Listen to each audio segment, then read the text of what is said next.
धनबाद नगर निगम में मेयर प्रत्याशी और युवा उद्यमी रवि बुंदेला का लक्ष्य है कि धनबाद विकसित होने के साथ साथ हीरे की तरह चमके। साथ ही उन्होंने धनबाद के पूर्व मेयर पर धनबाद के साथ अन्याय करने का आरोप लगाया। उन्होंने कहा कि सबसे ज्यादा राजस्व देने वाला धनबाद को उसका हक नहीं मिला है। साथ ही अपील की है कि जनता अगर आशीर्वाद देती है तो वो धनबाद को बदलने और हक दिलाने का काम करेंगे। रवि बुंदेला से बात की एसोसिएट एडिटर धनबाद के अरुण बर्दवाल ने। हम ऐसे शख्सियत के साथ जुड़े हुए हैं जो कोई इस कोयलांचल के ही नहीं, झारखंड के युवा उद्यमियों में से एक गिने जाते हैं और जिनका लक्ष्य नई ऊर्जा और नया धनबाद इसको लेकर चल रहे हैं। तो सीधे जुड़ेंगे रवि बुंदेला जी से। रवि जी, सबसे पहले तो न्यूज़ 11 में से जुड़ने के लिए आपका बहुत बहुत धन्यवाद। अब मैं बात करूंगा, चूंकि आप भी इस बार शहर की सरकार के लिए या शहर की सरकार को लीड करने के लिए मेयर के रूप में आपने अपना योगदान, प्रत्याशी के लिए रूप में योगदान दिया है। अब जो सीन बन रही है, आपने पिछले दिनों संकल्प पत्र भी अपना जारी किया जिसमें धनबाद को लेकर काफी कुछ वादे किए थे, तो क्या कुछ उसमें प्रमुख है और क्यों आपके पर जनता भरोसा करे? हम लोगों ने जब नगर निगम के चुनाव के लिए तैयारियां चालू की थी, करीब 4 महीने पहले हम लोग धनबाद के चुनाव के तैयारियों के लिए आगे आए थे। एक बड़ा गैप हमें देखने को मिला है पिछले 20 सालों में। 20 साल इसलिए कह रहे हैं क्योंकि नगर निगम बने हुए 20 साल हो गए।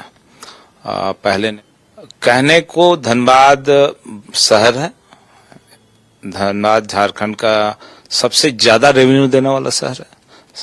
झारखंड का की बात क्या करेंगे, हम लोग पूरे देश की बात करें तो धनबाद देश को एक बहुत बड़ा रेवेन्यू देता है, चाहे रेलवे के थ्रू दे, चाहे यहाँ के माइंस के थ्रू दे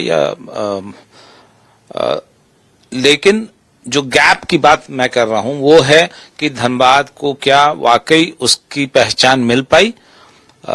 एक काले हीरे के रूप में ब्लैक डायमंड सिटी कहा जाता है धनबाद को, तो क्या वाकई ये एक हीरे की तरह चमक पाया?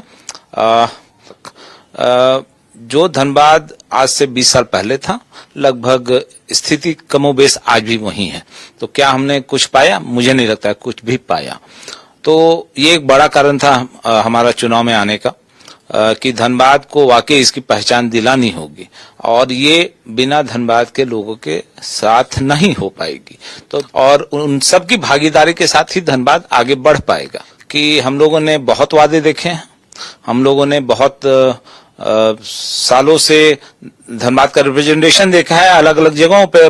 धनबाद ऐसा नहीं है कि धनबाद से मंत्री भी रहे हैं, धनबाद बहुत क्या यहाँ की जनप्रतिनिधि अच्छे ये रह चुके हैं, लेकिन धनबाद के लिए किसने क्या सोचा और क्या धनबाद के लिए एक रोड मैप बनाया उन लोगों ने? आज तक आप अगर इसकी उदासीनता देखिएगा इस बात की, तो धनबाद के लिए आज भी कोई ब्लूप्रिंट नहीं है, धनबाद का कोई मास्टर प्लान नहीं है इस शहर के लिए। तो कोई सीवरेज और ड्रेनेज सिस्टम नहीं है इस शहर में। बस रोडें बन जा रही थी, रोड टूट जा रही हैं, कोई ध्यान देने वाला नहीं है। धनबाद वाकई यहाँ की नालियां की स्थिति आप देख लीजिए, जाम पड़ी हुई है, सफाई नहीं होती है, कचरा उठाओ बंद पड़ा हुआ है। क्या हम भी आज भी उसी 20 साल वाले वादों पे हम लोग टिके रहेंगे क्या, या हमें आगे बढ़ के करना होगा? तो 2 दिन पहले जब हम लोगों ने अपना मैनिफेस्टो लॉन्च किया था, और मैनिफेस्टो को पहले हम लोग अपना विजन पिछले 4 महीने से हम लोग अपने सोशल मीडिया या अलग अलग माध्यमों से समाज के बीच लेके जा रहे हैं।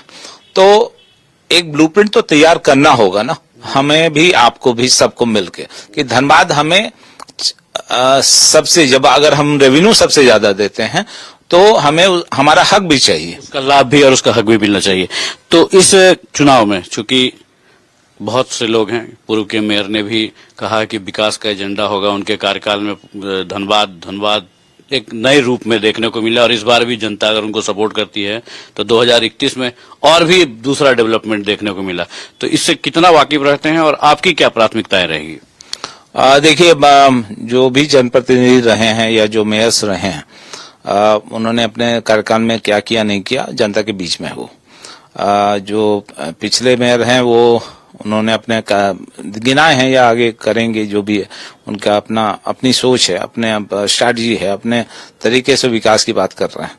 न्यूज 11 भारत के लिए धनबाद से सहयोगी आयुष के साथ अरुण बर्नवाल।